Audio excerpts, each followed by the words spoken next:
자, 오늘 말씀은 창세기 2장 21절부터 24절까지의 말씀입니다.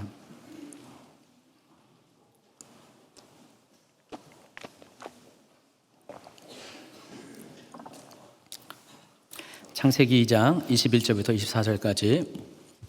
자, 우리 한 목소리로 읽도록 하겠습니다. 여호와 하나님이 아담을 깊이 잠들게 하시니 잠들매 그가 그 갈빗대 하나를 취하고 살로 대신 채우시고 여호와 하나님이 아담에게서 취하신 그 갈빗대로 여자를 만드시고 그를 아담에게로 이끌어 오시니 아담이 이르되 이는 내 뼈 중에 뼈요 살 중에 살이라. 이것을 남자에게서 취하였은즉 여자라 부르리라 하니라. 이러므로 남자가 부모를 떠나 그의 아내와 합하여 둘이 한 몸을 이룰지로다. 아멘. 자, 우리나라는 그 5월달을 가정의 달로 지키고 있습니다. 그래서 가정의 달 행사가 많이 있어요. 5월 5일은 어린이날, 5월 8일은 어버이날, 그리고 5월 15일은 스승의 날, 또 5월 20일은 성년의 날이라고 합니다. 그리고 5월 21일은 마지막으로 부부의 날입니다. 자, 오늘 5월 19일은 부부의 날을 앞두고 우리가 오늘 지난 3주간 동안 교회가 이 가정주의를 맞춰서 예배를 드리고 있는데 마지막으로 부부의 날을 기념해서 부부주일로 오늘 예배를 드리고 있습니다. 그래서 5월 5일에는 부모와 자식이 나와서 서로 사랑하는 편지를 낭독했고, 지난주에는 스승과 제자, 그리고 오늘은 설교 후에 두 분이 나오셔서 남편이 아내에게 또 아내가 남편에게 전하는 그런 편지를 낭독하는 시간을 가지게 될 것입니다. 올 초에 제가 결혼식 주례를 인도를 했습니다. 우리 교회 권사님 자녀의 결혼식이었는데 그때 신랑과 신부에게 건면하는 그런 말씀이 오늘 본문의 말씀과 동일한 말씀이었어요.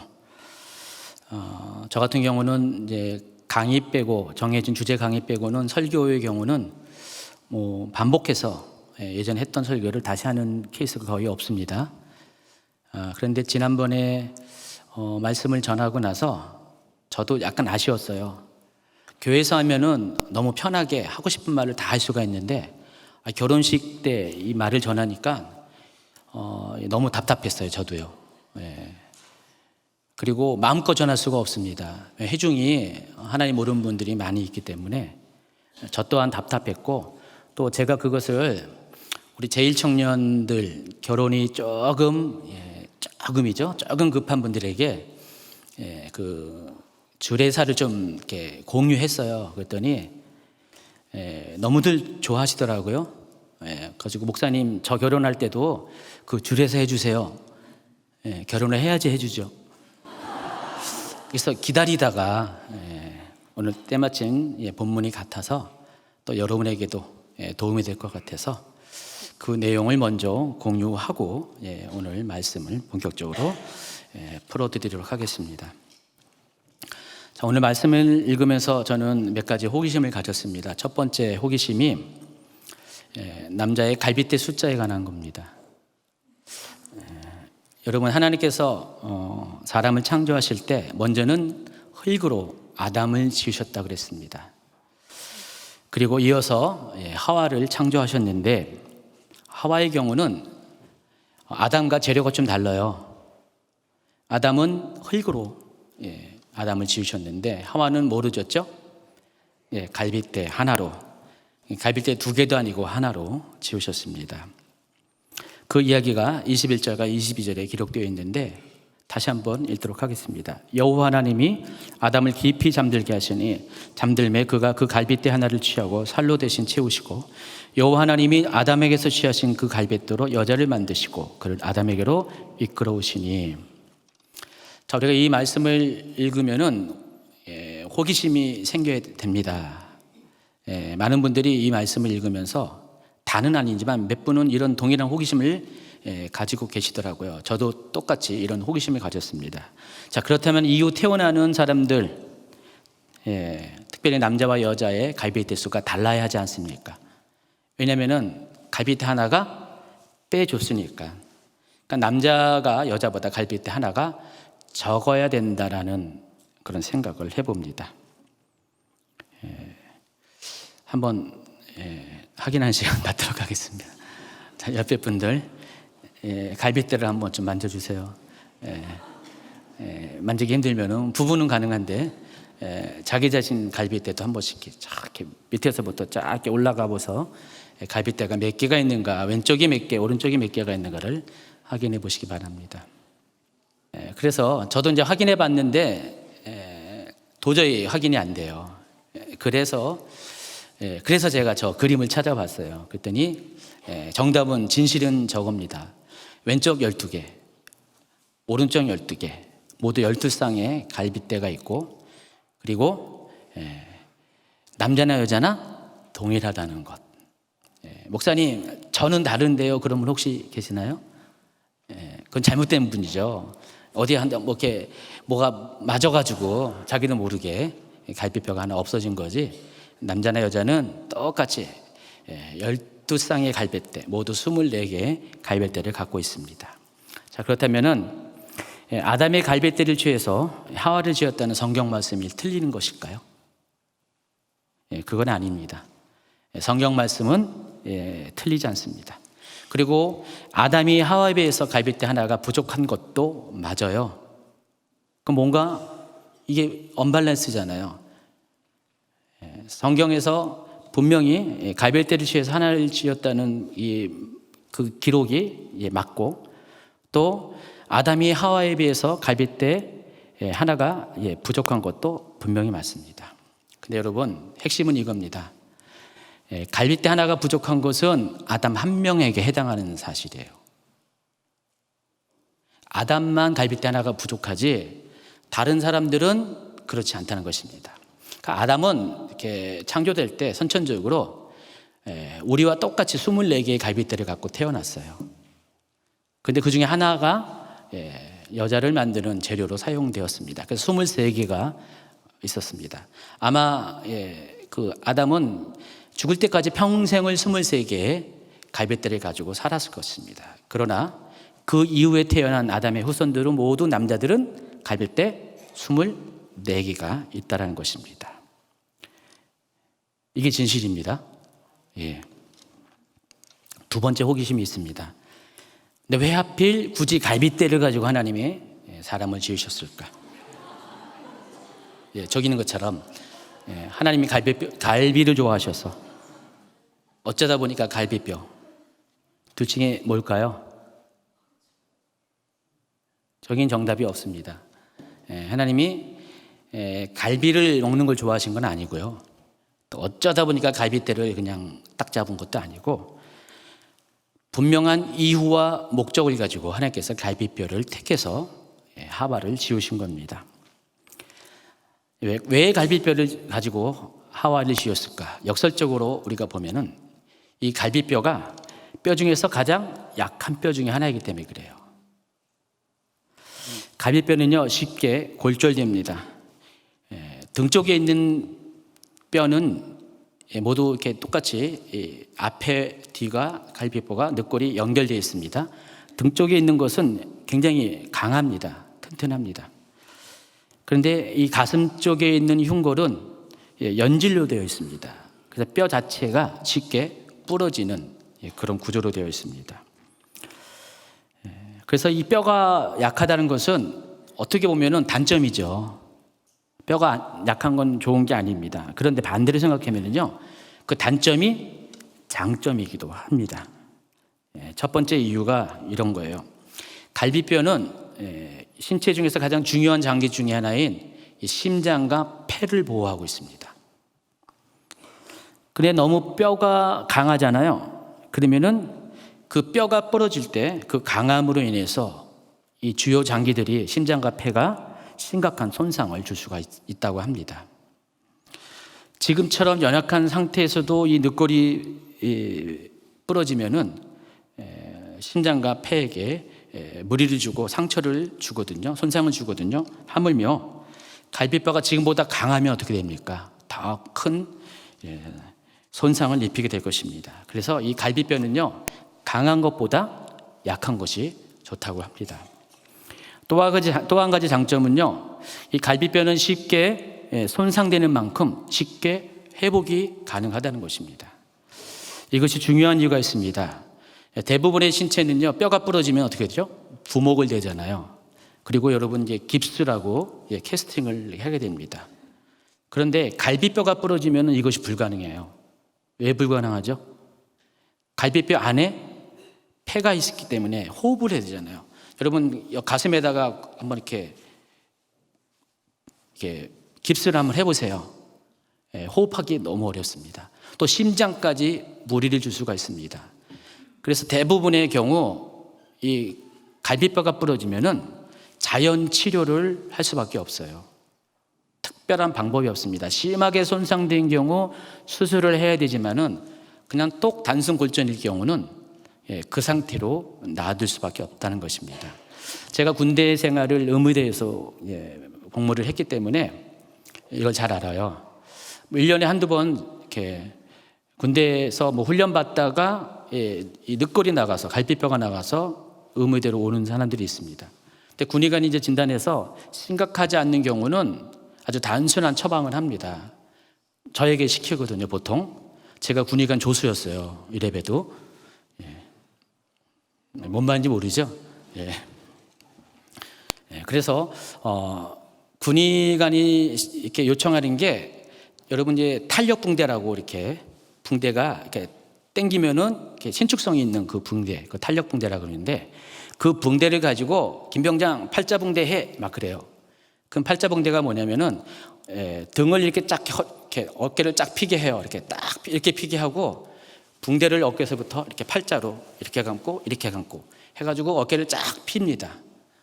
그러면은 이 늑골이 부러진 게 붕대가 있음으로 인해서 앞으로 쏠리는 것을 막아줘요.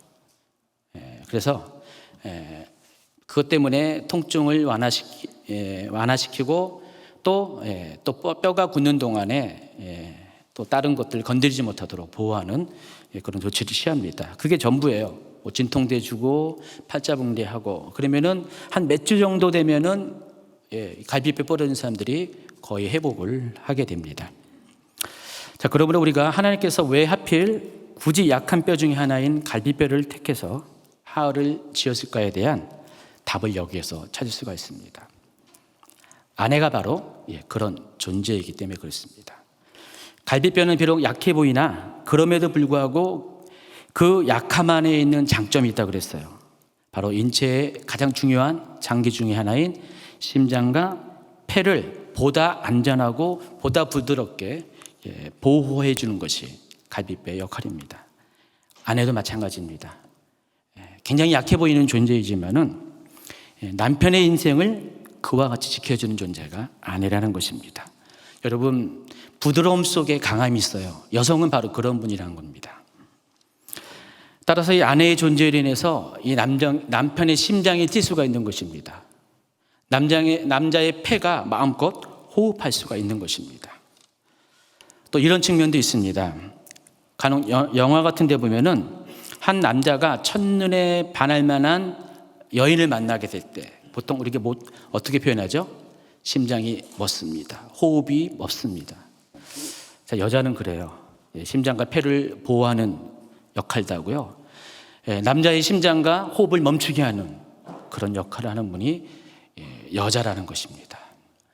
동의하십니까, 남자분들? 동의가 안 되나 본데요. 한 번도 심장이 멈추는 경험이 없죠. 자, 이와 같이 하나님께서는요, 이 남자와 여자의 관계를 서로의 가장 소중한 것을 품어주고 지켜주며 또한 최고라고 인정해주는 존재로 지으셨음을 기억하셔야 됩니다.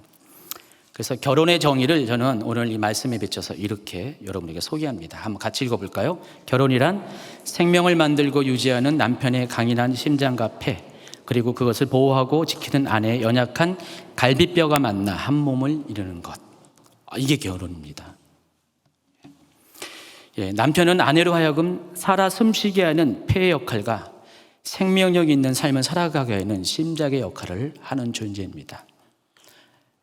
아내들에게 남편이 있어야지만은 그 남편의 아내의 삶을 강한 심장의 박동처럼 생명력 있게 살게 해줍니다. 그러니까 마음껏 세상을 호흡하게 하는 그런 존재, 아내로 하여금 그렇게 살게 하는 존재가 남편이라는 것입니다. 그래서 남편은 강인한 심장의 박동력과 또 풍부한 폐의 호흡을 가진 그런 사람이 되어야 됩니다. 어떤 상황에서도 심장 박동이 멈추면 안 됩니다. 어떤 경우에서도 폐의 호흡이 끊어져서는 안 된다는 것입니다. 또 아내는 부러지기 쉬운 연약한 존재라고 그랬어요. 갈빗대로 만들었기 때문에 그렇습니다. 그러나 아내는 남편의 인생에 있어서 그 어느 누구보다 중요한 역할을 하는 사람입니다. 아내가 비록 약해 보이지만은 남편의 인생을 지켜주는 그 누구보다도 강한 존재이기 때문에 그렇습니다. 그래서 아내는 남편에게 있어서 남편의 심장이 뛰고 호흡이 멈추지 말아야 될 근거이고요, 또 이유이기도 합니다. 그래서 여러분, 아내가 존재해야지만 남편이 심장이 강하게 펌프질을 할 수가 있는 거예요. 아내가 있어야지만 폐로 세상을 호흡할 수가 있다는 것입니다. 그래서 남편의 인생에 아내가 없거나 아내의 역할이 약해지면은 아무리 남편이 강한 심장과 폐를 가졌다 할지라도 그것을 품어주고 보호해주는 지지자의 존재가 없기 때문에 남편의 인생이 결코 행복해질 수가 없다는 것입니다. 결혼은 이와 같은 것입니다. 서로에게 필요한 존재가 되어주는 것이고 서로를 위해서 존재할 소중한 이유가 있습니다. 한 사람은 결혼을 통해서 심장과 폐 역할을 하고 한 사람은 심장과 폐가 제대로 활발하게 작동할 수 있도록 그것을 지켜주고 보호해주고 지지해주는 역할을 하는 게 바로 남편과 아내라는 것입니다. 그래서 여러분, 여기 남편과 아내들이 많이 계신데 고백을 하도록 하겠습니다. 먼저 남편이 아내에게 하는 고백입니다. 한번 해볼까요? 시작. 당신은 비록 약하나 나를 온전히 지키는 사랑의 울타리입니다. 그래서 당신은 내 뼈 중에 뼈요, 살 중에 살입니다. 이번엔 아내가 남편에게 해보겠습니다. 시작.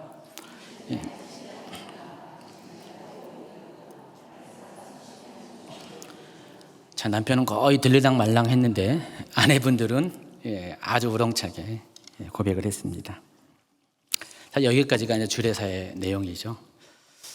그때 마음껏 주례사를 하지 못했어요. 오늘은 좀 이렇게 제가 마음껏 편하게, 역시 교회가 편합니다. 자, 오늘 본격적으로 오늘 말씀을 나누도록 하겠습니다. 24절에 있습니다. 자, 이러므로 남자가 부모를 떠나 그의 아내와 합하여 둘이 한 몸을 이룰지로다. 그때 택한 본문이 아니었어요. 23절까지 그때 본문이었는데, 자, 여기 보면은 이 남자로 번역한 히브리어 단어가 이시입니다. 이시. 이 이시는 이런 뜻이 있어요. 한 여자에 대조되는 개념으로서 한 남자, 한 아내와 대조되는 의미로서 한 남편을 의미합니다. 그런 사람이 이시라고 합니다. 또 보잘것없고 천한 자에 대조되는 의미로서 고귀하고 강한 자를 의미합니다. 그래서 이 경우 아담이라는 말과 대조적으로 사용이 됩니다. 여러분, 히브리어에서 아담은 뜻이 흙 또는 땅이라는 뜻이에요. 하나님께서 맨 처음 인간을 지으실 때 흙으로 지으셨는데 그 흙으로 지으셨기 때문에 아담의 이름 자체가 흙이에요.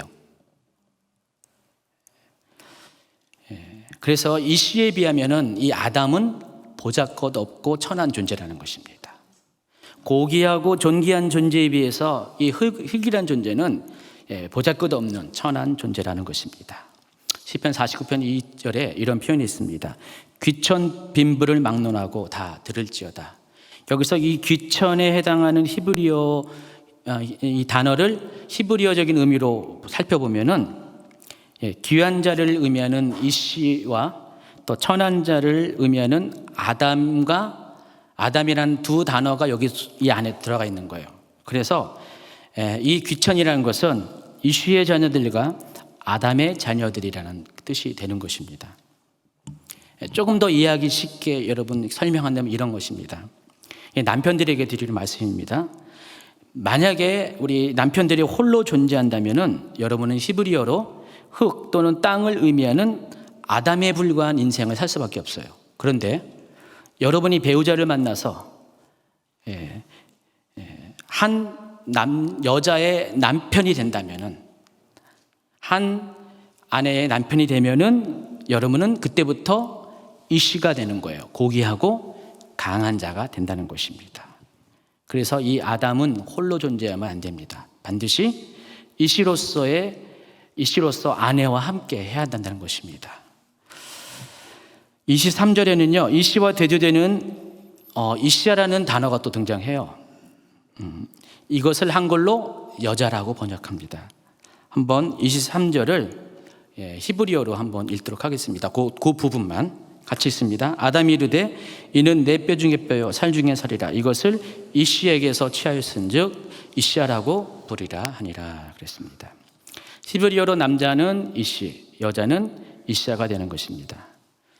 그런데 이 두 단어는 함께 존재해야지만 의미가 있는 것이에요. 상호 의존적인 단어라는 것입니다. 말씀드린 것처럼 하나님께서 인간을 처음 창조할 때는 이 남자라는 개념이 없었어요.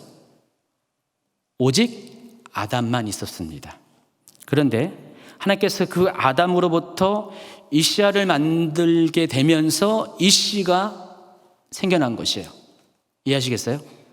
그러니까 이씨아 때문에 이씨가 생기고, 거꾸로 얘기하면 이씨 때문에 이씨아가 생긴 것입니다. 그러니까 남자의 경우는 아내가 있기 때문에 아담에서 탈피해서 고귀하고 존귀한 자가 된 거예요. 여자는 그 남편 때문에 또한 고귀하고 존귀한 자가 된 겁니다. 아까 9시 예배 때 이 말씀을 전하는데 끝나고 나서 배웅할 때 어느 남자 집사님이 그러시더라고요. 목사님, 오늘 처음 알았어요. 이씨라는 단어를 처음 알았고, 내 아내가 간혹 가다가 저한테 이씨 그러는데 그거 알겠어요. 왜 그런지 알겠어요. 참 그분의 이제 아내 집사님은 히브리에 아주 능통한 분이셨어요. 몰랐는데 제가 권면을 합니다. 그럴 때 남자분은 어떻게 할까요? 이씨야 그래야 돼요. A씨가 아니라 이씨야. 발음을 잘 하셔야 됩니다. 그렇게 하면은 부부끼리 잘 화답을 하게 되는 것입니다. 자, 이처럼 히브리어에서 남자와 여자를 뜻하는 이씨와 이씨라는 단어를 보더라도 성경적인 원리가 남편과 아내가 서로 상대방 때문에 존재하고 또 상대방을 위해서 존재한다는 그런 원리를 우리가 배울 수가 있습니다. 한 가지 더 깨달아야 될 것이 이씨와 이씨는 대등한 관계라는 것입니다. 어떤 분은 이것을 남자에게서 취하였은즉 여자라 부리라라는 이 문장을 오해해서 마치 여자가 남편에게 속해 있는 종속 관계로 생각하는 분이 많이 있어요. 근데 그건 틀린 것입니다. 이 이씨와 이씨아, 이 히브리어로 이씨와 이씨아는요 같은 단어예요. 똑같이 고귀하고 존귀한 자라는 뜻입니다. 그런데 뭐가 다르냐? 단지 남자와 여자를 구분하는 표현만 다른 것이에요.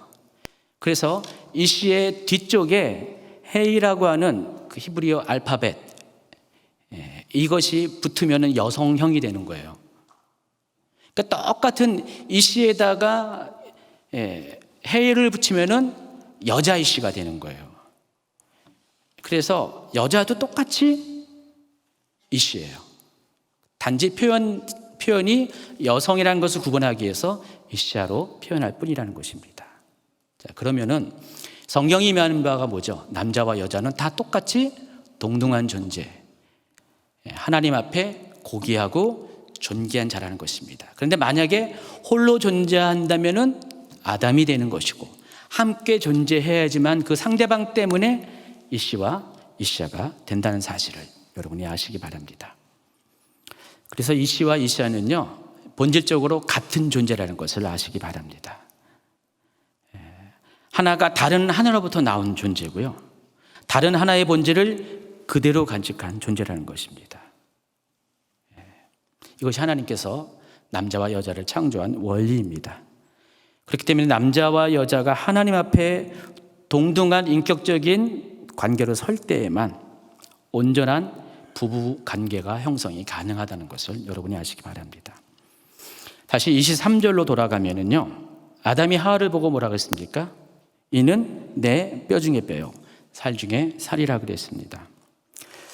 도대체 아담이 왜 이런 말을 했을까요? 수많은 감탄사가 있을 텐데, 하와를 처음 볼 때, 이시아를 처음 볼 때 한 말이 이는 내 뼈 중에 뼈요, 내 살 중에 살이라고 했습니다. 자, 이것을 이야기하면요, 창세기 1장으로 우리가 다시 돌아가셔야 합니다. 창세기 1장에 보면은 26절부터 30절까지는 하나님께서 인간을 창조한 내막이 기록이 되어 있습니다. 인간 창조의 기사는 1장과 2장에 있어요. 양쪽에 있습니다. 그래서 1장에는 6일 동안에 세상을 창조하는 그 하나님의 큰 계획 가운데 일부로서 인간 창조에 대한 이야기가 나와 있고, 그리고 2장은 이제 구체적으로 인간 창조의 내막에 대해서 설명을 한 것입니다. 그런데 하나님께서 인간을 다 창조한 다음에 인간을 보시고 하신 하나님의 반응이 기록이 되어 있어요. 31절입니다. 같이 있습니다. 하나님이 지으신 그 모든 것을 보시기에 심히 좋았더라. 여기까지만. 그런데 여러분 다 아시다시피 하나님이 세상을 창조할 때 번번이 반복적으로 하신 말씀이 있어요. 좋았더라. 히브리어로 토브라는 단어를 사용합니다. 그런데 31절에는 하나가 더 붙어요. 토브 메오드라는 단어가 붙습니다. 심히 좋았더라. 이 메오드라는 단어는요, 이런 것입니다. 질과 양에 있어서 최고, great를 의미한 것입니다. very very nice를 의미합니다. 그러니까 하나님께서 많은 창조물들을, 피조물들을 지으셨지만은 다 짓고 나서 마지막으로 인간이 되었을 때 그 어떤 것보다도 최고, 다 지으신 다음에 인간을 딱 짓고 보니까 우와, 이럴 때 뭐라 그러죠? 아싸라고 부르잖아요. 거기서 이씨가 온 겁니다. 근데 하나님께서 왜 인간 창조를 그렇게 좋아하셨을까? 또 그것을 이야기해서는 26절과 27절을 여러분 보시기 바랍니다. 같이 있습니다.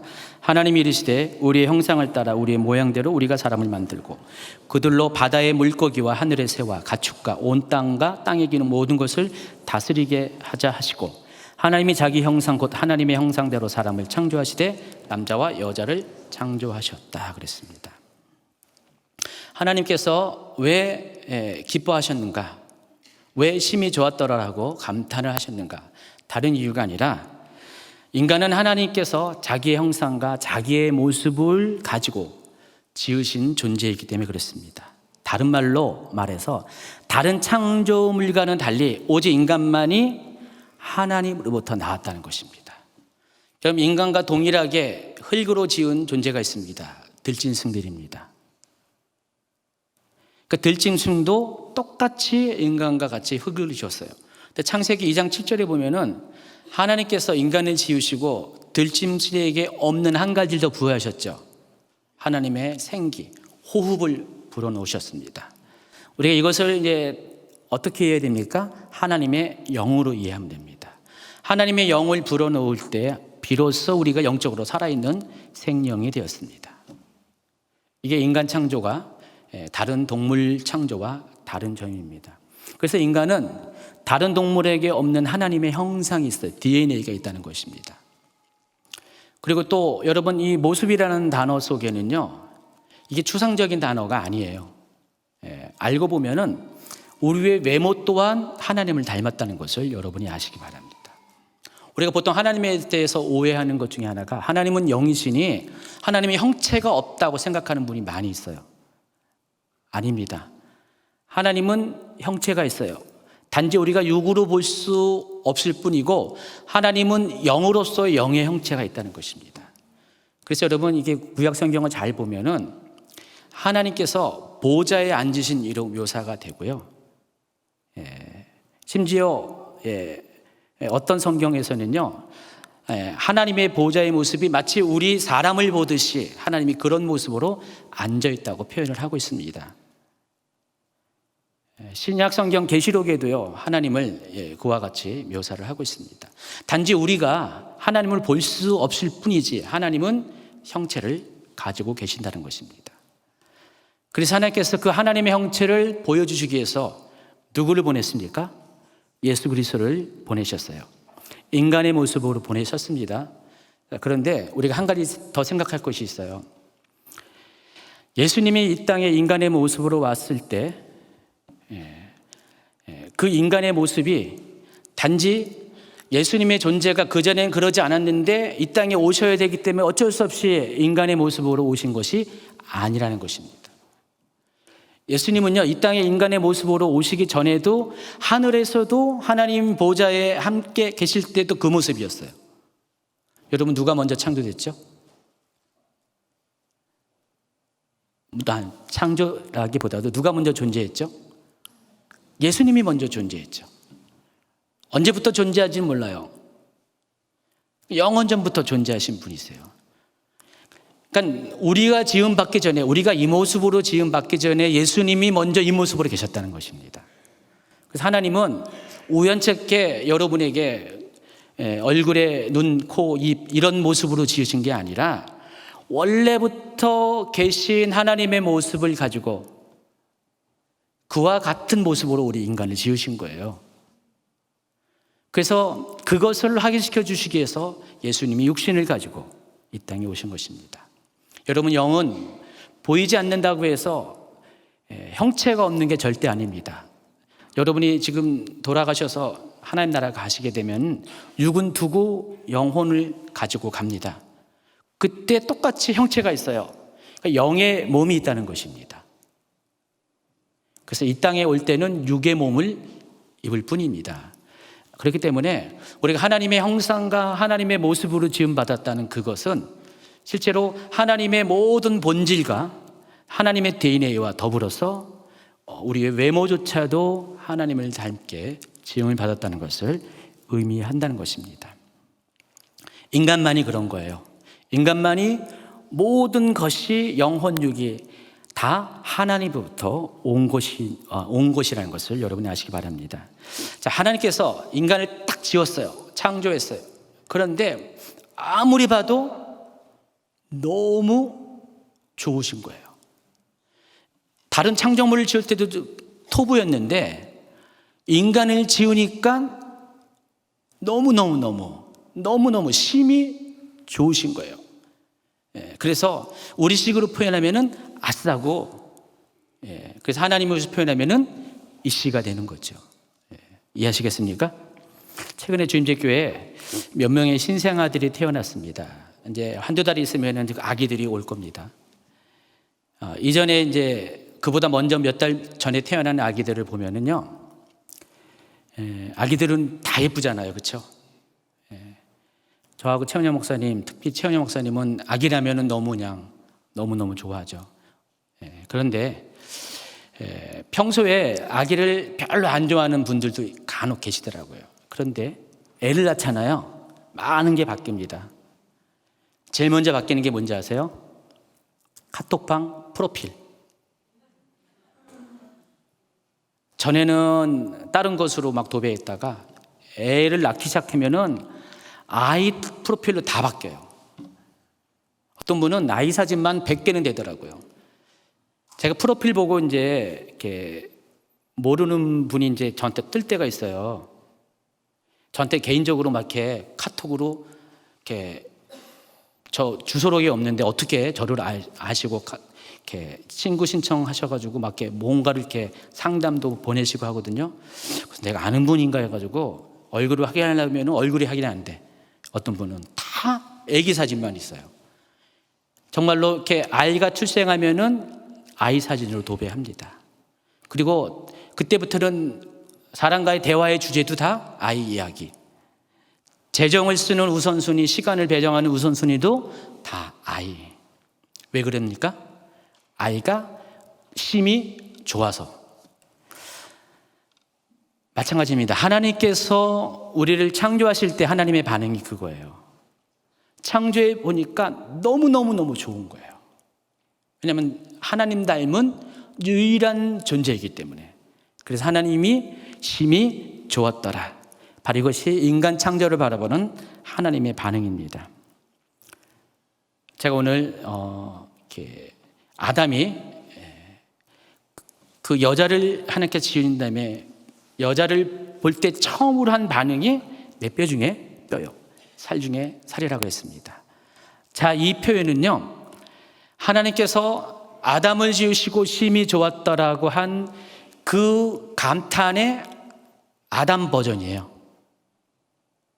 그러니까 아담은 심히 좋았더라를 어떻게 표현했어요? 내 뼈 중에 뼈요, 살 중에 살이라고 표현했습니다. 왜 그랬을까요? 아담은 알았어요. 이 하와가 자기로부터 나왔다는 것을 안 거예요. 왜 부모님이 자녀가 출세한 걸 좋아해요? 바로 자기로부터 나왔기 때문에 좋은 거예요. 하나님이 왜 인간 창조를 기뻐하셨어요? 하나님으로부터 나왔기 때문에. 아담도 마찬가지로 자기로부터 여자가 나왔기 때문에 너무너무 기뻐했다는 것입니다. 그래서 오늘 부부에 관한 이야기로 이야기를 나누고 있습니다. 그래서 부부는 어떤 존재예요? 상호 보완적인 존재입니다. 생명을 박동시키고 호흡하게 하는 심장과 폐 역할을 가진 사람이 남편이고요. 또 그것을 감싸주고 보호하는 아내가 한 몸을 이룬 존재가 부부라는 것입니다. 그래서 이 두 부부는요, 떨어지면 살 수가 없는 거예요.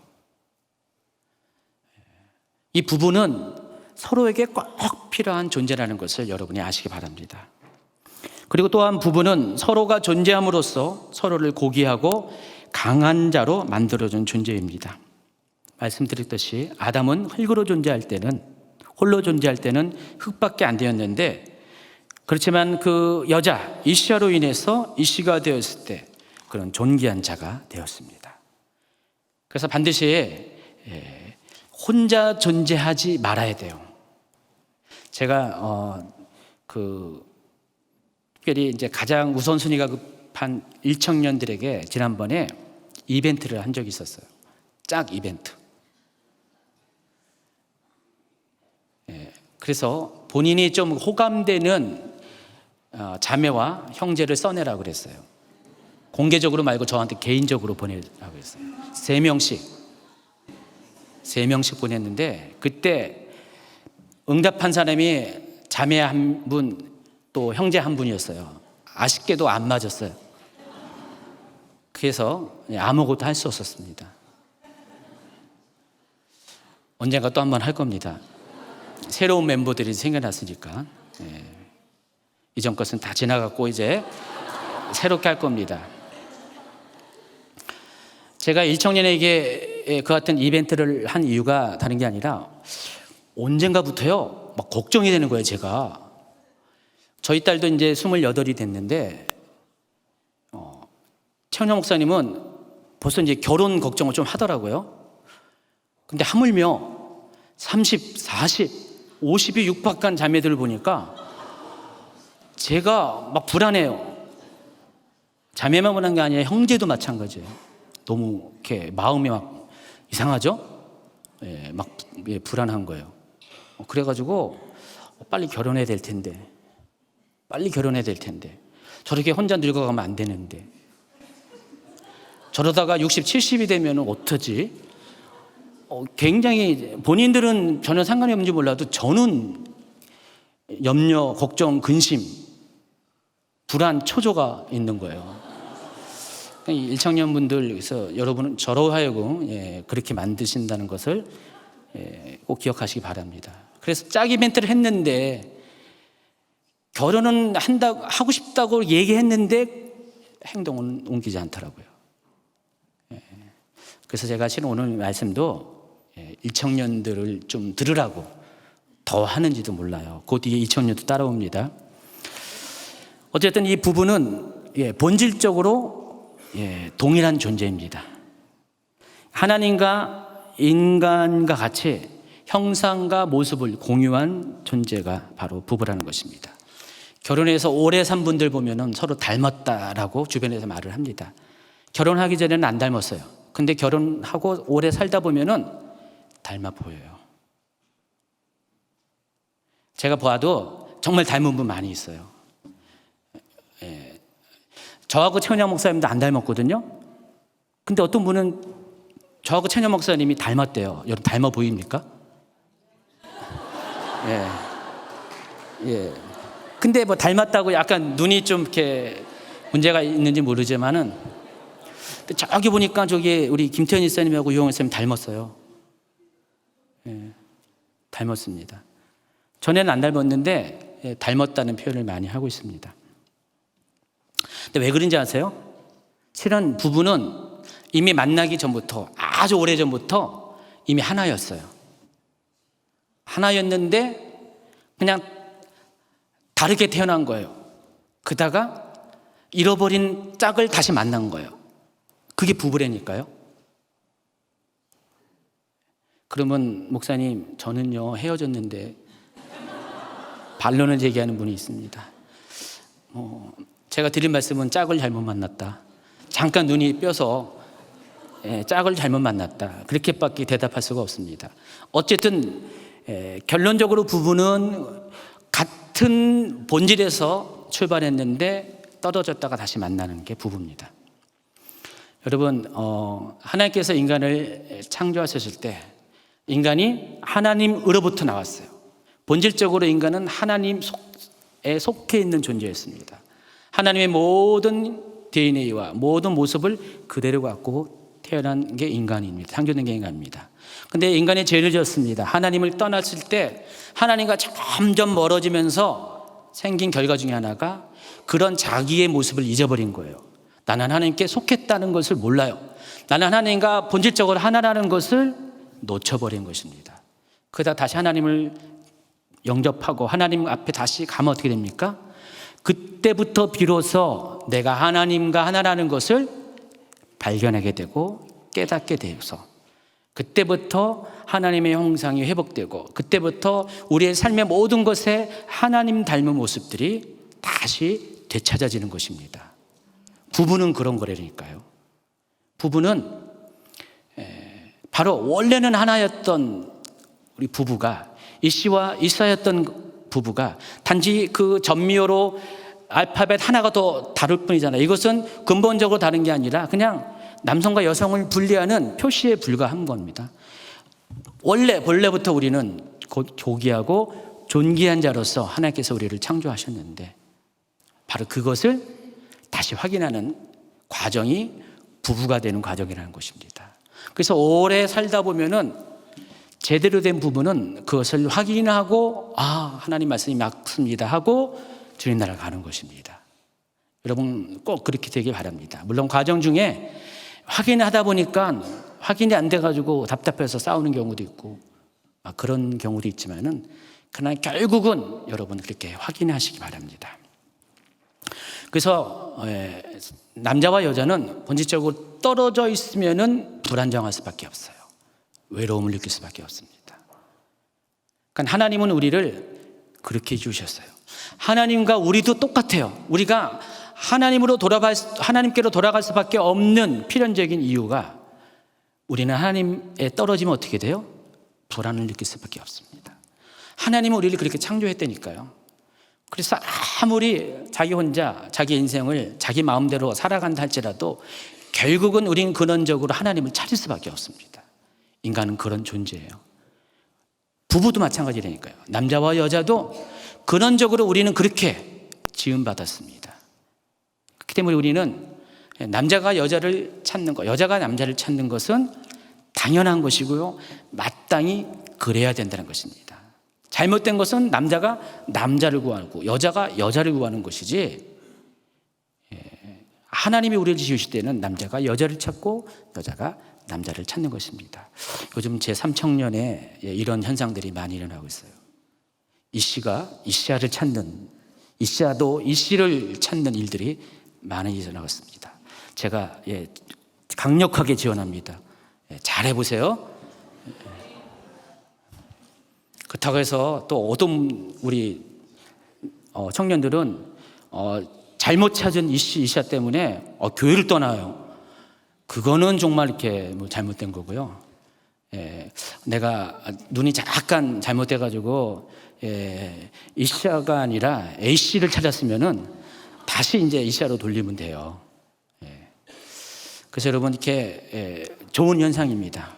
그래서 여러분 아직 결혼 안 한 분도요, 가능하면은 배우자를 만나셔야 돼요. 만났다가 헤어지고 혼자 계신 분들 또 있잖아요. 근데 그것은 잠깐 잘못 만난 것 뿐이에요. 다시 만나면 돼요. 그래서 여러분 부부로 존재하는 것이 얼마나 귀하고 얼마나 행복한 것들을 반드시 확인하고 주님 나라 가시기 바랍니다. 꼭 그렇게 하시기 바랍니다.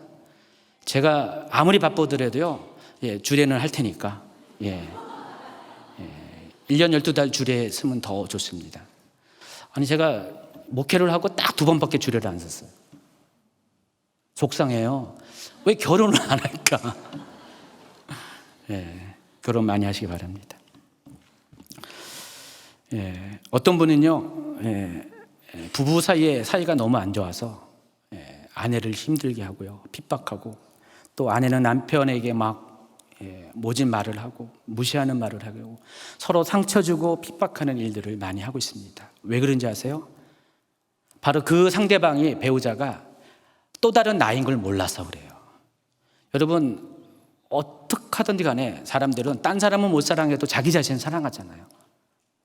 근데 알고 봤더니 내가 나를 핍박한 거예요. 내가 나를 미워한 거예요. 그러다 보니까 여러분 뭘 느껴요? 상대방을 힘들게 하면 내 마음이 아파요. 처음에는 몰랐는데 여러분, 내 배우자를 힘들게 해서 내 마음이 아픈 이유가 딴 게 아니라 내가 나를 그렇게 힘들게 해서 그런 거였어요. 알고 보면은요. 우리는 모르기 때문에 스스로에게 매를 때리고 스스로를 저주하는 일들을 너무 많이 행했습니다. 근데 오늘부터는요, 여러분이 여러분을 사랑한다면은 또 여러분 옆에 있는 배우자, 그게 바로 가장 가까운 이웃이잖아요. 이웃을 사랑하셔야 됩니다. 마태복음 22장에 예수님께서 세 계명을 주신다고 하면서 위로는 하나님을 사랑하고 또 아래로는 내 이웃을 내 몸같이 사랑하라 그랬습니다. 서로 사랑하라 그랬습니다. 우리가 사랑할 수 있는 근거는 다른 것이 아니라 하나님을 사랑하는 근거도 우리가 하나님부터 나왔기 때문에 하나님을 사랑하는 거고요. 하나님도 우리를 사랑하는 근거도 하나님으로부터 우리를 내보냈기 때문에 사랑하는 거고, 또 부부도 마찬가지라는 것입니다. 바로 그 사람으로부터 내가 나왔기 때문에 그래서 사랑할 수가 있다는 것입니다.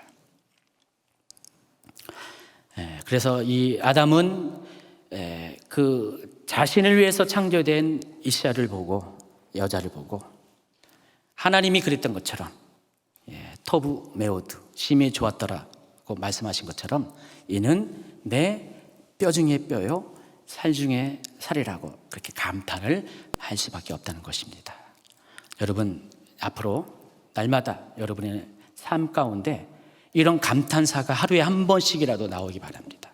평생토록 정말 뼈 중에 뼈네, 정말 살 중에 살이네, 그런 감탄사를 서로에게 나오게 하고 또 그렇게 감탄사를 스스로 할 수 있는 그런 친밀한 부부가 되길 바랍니다. 상대방을 사랑하고 존중함으로써 모든 면에서 하나 된 사람, 하나님은 그런 남자와 여자를 창조하신 다음에 창세기 1장 28절에는 복을 주셨어요. 여러분 이 부부가 연합되면요, 하나님의 복의 통로가 될 것이고요, 하나님은 그런 가정에게 그 복을 아낌없이 부어준다는 것을 꼭 이해하시기 바랍니다.